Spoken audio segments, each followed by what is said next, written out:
A high-ranking staffer of yours, Bruce McAllister, tweeted this morning also about immigration, saying the people orchestrating this, he's talking about the high levels, the people orchestrating this reckless, unsustainable mass immigration into Canada fill me with profound disgust. To deliberately engineer and champion such explosive, unmanageable population growth in your own nation, ?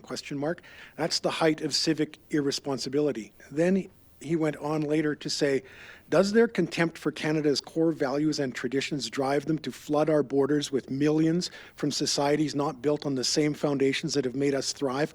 Why import from nations with failed systems when our Judeo-Christian heritage and principles have worked so well here?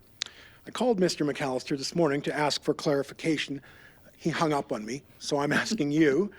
My question is, do those views of Mr. McAllister about countries of origin and Judeo-Christian values represent the views of you, the Premier's office, and the United Conservative Party? Well, I can tell you that Western society is based on the Socratic Judeo-Christian tradition. If you go back and look about why it is we have the society we do, there's no question that there are some foundational influences to that. However, Alberta was also created since 1905 based on the immense diaspora communities that come here.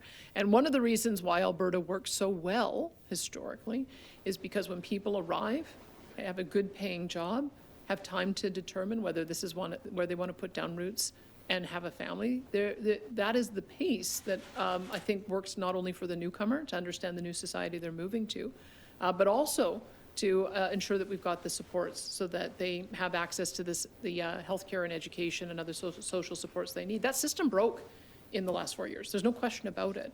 And I think that the graph that they were responding to was one that showed, I think it was 6 million people that came to Alberta or came to the country in the post-COVID era.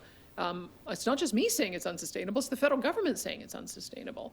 They've completely changed their international student program, they've completely changed their temporary foreign worker program, and we're working with them to get refocused on economic migrants. So things need to change, there's no question about it. It was the #1 issue that we heard in the Alberta Next panel, is that it was putting too much pressure on our social services, on our job market, on our housing market, on food prices, and so we need to get back to the kind of more rational policy that we had under Stephen Harper, where we had a reasonable amount of newcomers that were able to integrate easily into the society that they chose, especially because they came with a good paying job. That's what we've got to get back to.